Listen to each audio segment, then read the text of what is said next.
NCERT exemplar के exercise 1.1 chapter real numbers के MCQ question को सोल्व करते हैं। ठीक है, और इस टाइप के क्वेश्चन अगर आप बोर्ड में एडवांस मैथमेटिक्स लेते हैं तो इस टाइप का क्वेश्चन आपको अक्सर पूछा जाएगा और इस टाइप का क्वेश्चन आप लोग बनाने का कोशिश करें। ठीक है, ये थोड़ी सी बेसिक से स्टैंडर्ड क्वेश्चन होता है। तो आइए क्वेश्चन को हम लोग स्टार्ट करते हैं सोल्व करना। फर्स्ट नंबर क्वेश्चन को रीड कीजिए। कह रहा है कि for some integer M every even integer is the of the form. कहता है कि कोई सम इंटीजर के एम के लिए जितने भी इवन इंटीजर होंगे वो किस फॉर्म में होंगे, क्या एम के फॉर्म में होंगे कि एम प्लस वन के फॉर्म में कि टू एम के फॉर्म में कि टू एम प्लस वन के फॉर्म में। तो आपको पता है कि इंटीजर जो होती है, एम आपका एक इंटीजर ले रहा है तो इंटीजर जो होती है वो क्या होता है, टोटल आपका ऑड नंबर और इवन नंबर। ऑड और इवन सब क्या होता है, सारे इंटीजर ही होते हैं, जीरो भी क्या इंटीजर ही होते हैं। तो अगर मान लेते हैं कि अगर एम फर्स्ट नंबर ऑप्शन लेते हैं तो आपका ऑड और इवन दोनों आ जाएगा, तो ये आपका गलत हो गया, ये आपका इसमें दोनों में आ गया। एम प्लस वन अगर मान ले, कोई हम सपोज ले, मान ले कि एक इंटीजर हमने एक वन लिया तो वन में वन लेंगे तो टू, ये तो इवन आ गया। लेकिन जब आप टू लेंगे, ठीक है, मान लेते हैं एक इंटीजर टू लिया तो टू में वन जोड़ेगा तो थ्री हो जाएगा। तो ये भी आपका ऑप्शन सही नहीं है, बी नंबर भी ऑप्शन आपका गलत है। सी नंबर की जब बात है, देखिए सी नंबर ऑलरेडी दिखाई दे रहा है, ये टू एम है। टू एम मतलब ये क्या है, ये इंटीजर जो है ऑलरेडी टू का फैक्टर है। तो हम लोग ये भी जानते हैं कि ऐसे नंबर जो दो का फैक्टर होंगे, टू से डिविजल होंगे, वो ऑलरेडी क्या होंगे, इवन नंबर होते हैं। तो इसलिए आपका ऑप्शन नंबर सी आपका सही हो रहा है। ठीक है, ऑप्शन नंबर सी आपका सही हो जाएगा। मतलब इवन इंटीजर का फॉर्म जो होगा वो टू एम के फॉर्म में होगा। और डी नंबर भी अगर देखना चाहते हैं तो टू एम प्लस वन हो जाएगा। तो टू एम प्लस वन, तो देखिए ये नहीं गलत हो सकता है। कैसे, देखिए मान ले कि एम का वैल्यू वन लिया तो टू गुने वन प्लस वन तो कितना हो जाएगा, two, two plus one three हो जाएगा, तो ये तो ऑड आ जाएगा। तो इस तरह आपका सी नंबर आपका सही ऑप्शन है। ठीक है, आइए क्वेश्चन नंबर टू को सोल्व करते हैं। क्वेश्चन नंबर टू कह रहा है सिमिलरली क्वेश्चन है फॉर सम इंटीजर क्यू, एक और इंटीजर क्यू लिया है, एवरी ऑड इंटीजर। तो ऑड इंटीजर का फॉर्म हमेशा क्या हो जाएगा, ऑड इंटीजर का फॉर्म देखिए हमेशा क्या हो जाएगा। तो मान लेते हैं कि क्यू आपका क्या दिया, एक ऑड इंटीजर दिया हुआ है। ठीक है, सॉरी, क्यू आपका इंटीजर दिया हो तो इसमें आपका ऑड नंबर भी होगा, इवन नंबर हो गया। तो ऑप्शन नंबर तो ये अपने को सही नहीं होगा, और ये बी भी आपका ऑप्शन सही नहीं होगा। अगर मान लेते हैं कि हम इसको क्यू को ऑड मान लेते हैं तो ये क्यू प्लस ऑड में एक जोड़ेंगे तो इवन मिल जाएगा, तो इवन में एक जोड़ेंगे तो ऑड मिल जाएगा। तो आपका ऑड इंटीजर का फॉर्म ये सही नहीं है। टू क्यू ये तो आपको देखी नहीं, ये आपका इवन नंबर हो गया, इवन इंटीजर का फॉर्म हो गया। तो टू क्यू प्लस वन ही आपका सही होगा। कैसे, टू क्यू प्लस वन ही सही कैसे होगा, जैसे मान ले क्यू बराबर वन मान लिए, क्यू बराबर वन मान लिए तो टू गुने वन प्लस वन करेंगे तो कितना हो जाएगा, थ्री। उसी तरह हम फिर लेते हैं क्यू का वैल्यू टू लेते हैं तो टू भी लेंगे तो two into two plus one करेंगे तो क्या हो जाएगा, फाइव हो जाएगा। तो हम देख रहे हैं कि टू क्यू प्लस वन जो हो रहा है ये ऑड इंटीजर का फॉर्म हो रहा है। तो इस तरह आपका टू का आंसर क्या हो गया, टू का डी आंसर हो गया। कौन सा हो गया, टू का आपका डी आंसर हो गया। समझ गया। चलिए आइए अब क्वेश्चन नंबर हम देखते हैं three number. Three number question क्या कर रहा है, देखिए थ्री नंबर क्वेश्चन है आपका N square minus one is divisible by eight if N is, कहता है कि N square minus one divisible होगा एट से। ठीक है, इफ एन क्या होगा, जब एन एक इंटीजर होगा तो क्या एन का वैल्यू नेचुरल नंबर होगा, क्या एन एक ऑड इंटीजर होगा, कि क्या एन क्या एक इवन इंटीजर होगा। तो आपको चेक क्या कर रहा है, कह रहा है कि एन स्क्वायर माइनस वन यह क्या है, यह किससे डिविजिबल है, एट से डिविजिबल है। ठीक है, एट से डिविजिबल है। तो इस तरह क्वेश्चन को क्या करेंगे, नॉर्मली हम लोग मान लेते हैं कि एन क्या एक इंटीजर मान लिए। ठीक है, तो इंटीजर मानेंगे तो यहाँ पर तो एन का इंटीजर है, मतलब कि वन हो गया, टू हो गया, थ्री, कुछ भी पर्टिकुलर। तो यहाँ पर अगर वन रखेंगे तो क्या हो जाएगा, देखिए वन रखेंगे तो वन का स्क्वायर माइनस वन, ठीक है, बस जीरो। तो ये तो आपका एट से डिविजिबल है। ठीक है, चलो टू अगर रख के देखते तो टू का स्क्वायर माइनस वन कितना हो गया, वन। तो वन में एट से भाग देंगे तो नहीं डिविजिबल है। तो इस तरह के आपका एन इंटीजर नहीं हो, एन इंटीजर नहीं होगा, एक नेचुरल नंबर भी नहीं होगा। ठीक है, आते हैं ऑड इंटीजर का। ऑड इंटीजर में कोई ले लेते हैं, जैसे ऑड में क्या हो गया, 1 हो गया, 3 हो गया। तो 1 पर तो देखा कि क्या हो गया, ये 8 से डिविजिबल है। 3 पर चेक करते हैं, तो 3 का स्क्वायर -1 कर लिए, तो 3 का स्क्वायर अगर 9, 9 - 1 कितना, 8 हो गया, ये सही हो रहा है। ठीक है, फिर अगर एक और देख लेते हैं, तो 5 का स्क्वायर -1 कितना हो गया, 25 - 1 24। तो हम देख रहे हैं कि मेरा n क्या हो सकता है, n एक ऑड इंटीजर हो सकता है। जब ऑड इंटीजर रखेंगे तो n स्क्वायर -1 क्या हो जाएगा, किससे डिविजिबल होगा, 8 से डिविजिबल होगा। तो इस तरह का 3 का राइट आंसर कौन हो गया, सी। कौन सा हो गया, सी। आई होप ये सारे क्वेश्चन को आप समझ रहे होंगे।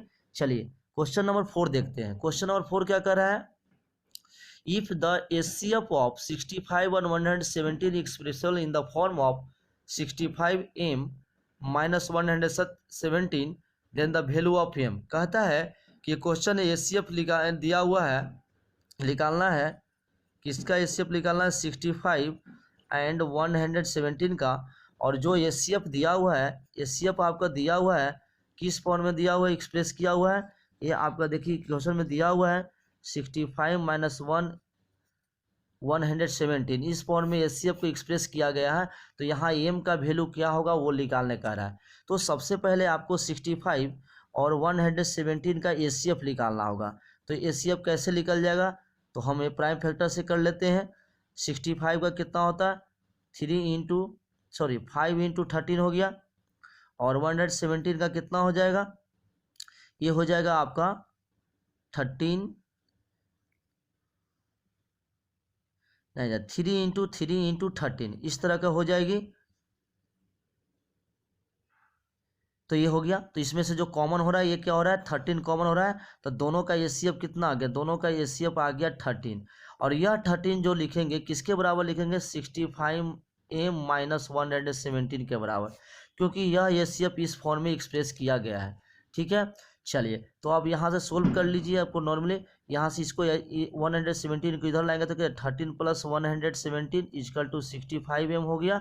ठीक है, अब इसको जब सोल्व करेंगे तो कितना ऐड करेंगे, तो यहाँ पे हो जाएगा 130 = 65m। तो यहाँ से m = क्या हो गया, 130/65, ये कटेगा 2 टाइम। तो इस तरह आपका m का वैल्यू क्या हो गया, 2 हो गया। तो इसमें ऑप्शन में देखिए कि m का वैल्यू 2 किस में दे रहा है, तो ये बी नंबर ऑप्शन में आप देख रहे हैं कि क्या है, 2 आंसर है। ठीक है, तो फोर्थ का आंसर, राइट आंसर क्या हो गया, तो फोर्थ का आपका राइट आंसर हो गया ऑप्शन नंबर बी। ठीक है, तो ये फोर्थ नंबर क्वेश्चन कंप्लीट हो गया। क्वेश्चन 5 कह रहा है the largest number which divide 70 and 125 leaving reminder 5 and 8 respectively is a. आपको लार्जेस्ट नंबर निकालना है विच डिवाइड्स, ठीक है, विच डिवाइड 70 एंड 25। ठीक है, कहता है कि आप लार्जेस्ट नंबर निकालिए जो 70 को और 120 को डिवाइड करता है, और जब 70 को डिवाइड करता है तो रिमाइंडर 5 आता है, और 125 को डिवाइड करता है तो रिमाइंडर 8 आता है। तो इस टाइप के क्वेश्चन में आपको HCF निकालना है। ठीक है, HCF निकालना है क्योंकि आपको कहता है वो नंबर निकालना है जो गिवन नंबर को डिवाइड कर रहा है। ठीक है, तो इस केस में आपको क्या, वो नंबर क्या होगा, स्मॉलेस्ट नंबर, इस सबसे क्या होगा, छोटा नंबर ही निकलेगा। ठीक है, छोटा नंबर ही निकलेगा। तो सबसे पहले आप कैसे निकालेंगे, तो यहाँ पे सबसे पहले देखो, यहाँ पर रिमाइंडर जो है 5 और 8 है, तो 5 और 8 रिमाइंडर जो है, तो सबसे पहले जो दिया हुआ 70 में से 5 घटा देंगे और 120 में से 8 घटा देंगे, उसका HCF निकालेंगे। तो यहाँ पर निकालना है रिक्वायर्ड लार्जेस्ट नंबर। ठीक है, लिखेंगे 5 नंबर में जो लार्जेस्ट नंबर लिखिएगा वो लिखिएगा HCF ऑफ 70 - 5 एंड 100 कितना दिया, 125 -8 जो माइनस करके आएगा उसका हम HCF निकालेंगे, तो आपका आंसर आ जाएगा। ठीक है, तो चलिए अब क्या लिख रहे हैं, HCF अब क्या हो गया 65 एंड यहाँ से कितना हो गया 117। ठीक है, तो अभी हमने निकाला था HCF पे 65 117 का कितना होता है 13 होता है।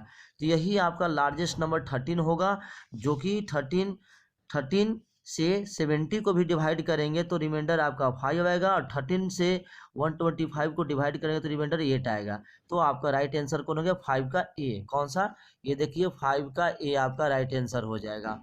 ठीक है, तो ये 5 का आपका 5 का ए आपका क्या हो गया, राइट आंसर हो गया। समझ गए। चलिए क्वेश्चन नंबर 6 देखते हैं। क्वेश्चन नंबर 6 क्या है? क्वेश्चन नंबर 6 दे रहा है आपको, if two positive integers A and B are written as, A दिया हुआ X Q Y square and B दिया हुआ एक्स वाई क्यू, और X Y are prime numbers, X और वाई का प्राइम नंबर है, तो ये सी एफ निकालना ए और बी का, तो ए बी का एस सी एफ निकालना है। तो एस सी एफ कैसे निकलता है, जो जो कॉमन फैक्टर होगा, दोनों में जो कॉमन फैक्टर है वही एस सी एफ होगा। तो बहुत ही आसान क्वेश्चन है। पहले ए और बी का हम देख लेते हैं। क्या क्या दिया, ए बराबर दिया हुआ है एक्स क्यू वाई स्क्वायर, और बी बराबर क्या दिया हुआ है, देखिए बी बराबर दिया हुआ X Y Q, X Y Q, ठीक है। ये दोनों का हमको एस सी एफ निकालना है, तो इसको हम ऐसे भी लिख सकते हैं, ये है तो एक्स क्यू है, मतलब X into X into X into Y, ठीक है। और एक्स इंटू इसको केवल लिख देंगे वाई इंटू वाई। तो बताइए दोनों में कितना कॉमन होगा, तो एक एक्स कॉमन हो गया, और कितना हो गया, 2 वाई कॉमन हो गया। तो क्या लिख सकते हैं, यहाँ से जो कॉमन हो गया डायरेक्टली वही एस सी एफ निकल गया। तो A C F equal to X into Y that is X Y square, A C F आ गया, एक्स वाई स्क्वायर क्या आ गया, एक्स वाई स्क्वायर, इसका ए सी एफ आ गया। तो आपका ऑप्शन कौन सही हो गया, देखिए क्वेश्चन में एक्स वाई स्क्वायर, तो ये बी नंबर आपका ऑप्शन सही लग रहा है, एक्स वाई स्क्वायर दिया हुआ है। तो छठा का क्या हो गया, सिक्स का आंसर आपका हो गया बी नंबर, 6 का आपका बी नंबर, ठीक है। क्वेश्चन नंबर 7 है, if two positive integers P and Q can be express, देखिए पी दिया हुआ है, पी इजकल टू क्या दिया हुआ है, पी इजकल टू दिया हुआ है ए बी ए स्क्वायर, ठीक है। और क्यू इजकल टू क्या दिया हुआ है, ए क्यू बी दिया हुआ है, और ए और बी प्राइम नंबर्स कर रहा है। जैसे अपने 6 नंबर क्वेश्चन है हूबहू ये क्वेश्चन दे रहा है, इसमें निकालना है एलसीएम, दोनों का एलसीएम निकालना है। तो एलसीएम निकालना है, तो बताइए एलसीएम में जो कॉमन होगा वो भी लिखना है, जो नहीं भी कॉमन होगा वो भी लिखना है। जैसे देखिए फिर से इसको हम ऐसे कर लेते हैं, ए इंटू बी, ठीक है। और ये लिखेंगे ए इंटू बी, सॉरी एक बार ए इंटू बी, इस तरह लिख दिया हमने। तो देखिए इसमें कॉमन क्या हो रहा है, इसमें कॉमन आपका एक ए हो रहा है कॉमन, और एक बी कॉमन हो रहा है। तो इसमें आपका एक ए कॉमन हो रहा है, बी भी कॉमन हो रहा है। तो देखिए ये भी कॉमन, ए कॉमन हो रहा है, ये कॉमन हो रहा है। और ये यहाँ देख रहे हैं कि इसमें ए और बी दो ए नहीं कॉमन हो रहा है, और इसमें एक बी नहीं कॉमन हो रहा है। तो इस केस में जब एलसीएम आप लिखेंगे, तो एलसीएम के केस में ऐसे हो जाती है, एलसीएम जो होता है जो नहीं कॉमन वो भी लिखना है। तो देखिए जो कॉमन हो रहा है ए हो गया, एक कॉमन हो गया, और इसमें देखिए बी भी कॉमन हो गया, और उसके अलावा देख रहे हैं कि इसमें एक और बी छूट गया, तो एक और बी लिखना है। इंटू यहाँ पर देखिए 2 गो ये इसमें छूट गया, तो 2 बार ये लिखना है, ठीक है। तो इस तरह के आपका एलसीएम कितना हो जाएगा, ए क्यू बी ए स्क्वायर, क्या हो जाएगा, ए क्यू बी ए स्क्वायर। तो यहाँ पर देख सकते हैं ऑप्शन नंबर कौन सही है, ए क्यू बी ए स्क्वायर सी, ए क्यू बी ए स्क्वायर, ठीक है। तो ये आपका सी नंबर इसमें क्या हो गया, 7 का कौन सा सी, 7 का, ये 7 का आपका कौन सा, 7 का सी आपका राइट ऑप्शन है। समझ रहे हैं, एलसीएम में आपको जो नहीं कॉमन होगा वो भी लिख लेना है। क्वेश्चन 7 कंप्लीट हो गया। आइए क्वेश्चन नंबर 8 पढ़ते हैं। The product of a non zero rational and an irrational number is है, ठीक है। जब भी आप रेशनल नंबर और इरेशनल नंबर का प्रोडक्ट करेंगे तो हमेशा क्या मिलेगा, ऑलवेज क्या मिलेगा, ऑलवेज इरेशनल नंबर मिलेगा। क्या मिलेगा, ऑलवेज इरेशनल नंबर मिलेगा। तो ऑलवेज इरेशनल नंबर मतलब 8 का कौन सा आंसर हो गया, ए नंबर, ए नंबर ऑप्शन आपका सही है। कैसे आप देख सकते हैं, मान लेते हैं कि कोई एक रेशनल नंबर 2 लिए और एक इरेशनल नंबर √2 ले लिए, तो 2 में √2 से इंटू करेंगे तो ऑलवेज क्या मिलेगा, ये हमेशा इरेशनल मिलेगा, ठीक है। आप इसमें और भी समझ सकते हैं कि रेशनल नंबर को इरेशनल नंबर के साथ, इरेशनल नंबर का चाहे जोड़ो चाहे तो घटाओ या तो गुना करो या भागा करो, कुछ भी करो तो हमेशा क्या मिलेगा, इरेशनल नंबर, क्या मिलेगा, हमेशा इरेशनल नंबर मिलेगा, ध्यान देना, ठीक है। चलो क्वेश्चन नंबर 8 कंप्लीट हो गया। चलो आ जाओ क्वेश्चन नंबर 9 की तरफ। क्वेश्चन नंबर 9 पढ़ो। कहता है कि the least number that is divisible by all the numbers from 1 to 10, least number निकालना है जो 1 क्या होगा, डिविजिबल बाय ऑल मतलब कि सभी से, 1 से लेके 10 तक जो नंबर है सभी नंबर से डिविजिबल होने वाला एक लिस्ट नंबर निकालना है, और 1 भी शामिल है और 10 भी शामिल है। ठीक है, मतलब कि आपको एक ऐसा नंबर निकालना है जो 1 2 3 4 5 6 7 8 9 10 सारे नंबर से डिविजिबल होना चाहिए। तो डेट इज क्या होगा, ये सारे नंबर का क्या निकाल देंगे, ये एलसीएम। क्या निकाल देंगे, एलसीएम। तो एलसीएम ऑफ इतना नंबर का निकालेंगे तो कितना हो जाएगा, तो ये सारे का एलसीएम आपका आएगा 25 20। ठीक है, 25 20 ये आपका एलसीएम निकाल लीजिएगा। ठीक है, तो ये इतना आ गया एलसीएम। तो ये आपका 9th नंबर का ऑप्शन कौन सा हो गया, 9th नंबर का ऑप्शन डी हो गया। ठीक है, तो डेट इज ये डी नंबर आपका 9th का ऑप्शन हुआ सही। तो डेट इज ये 2520 नंबर जो आया ये सारे नंबर से 1 से लेके 10 नंबर से ये डिविजिबल होगा। ठीक है, 1 से लेके 10th नंबर से ये क्या हो गया, डिविजिबल होगा। तो यही आपका लिस्ट नंबर निकालना था जो सभी नंबर से डिविजिबल हो। तो ये हो गया आपका था 2520 हो गया। ठीक है, आते हैं लास्ट क्वेश्चन में। लास्ट क्वेश्चन नंबर क्या कह रहा है, देखिए लिख रहा है कि the decimal expansion of rational number इतना विल टर्मिनेट आफ्टर।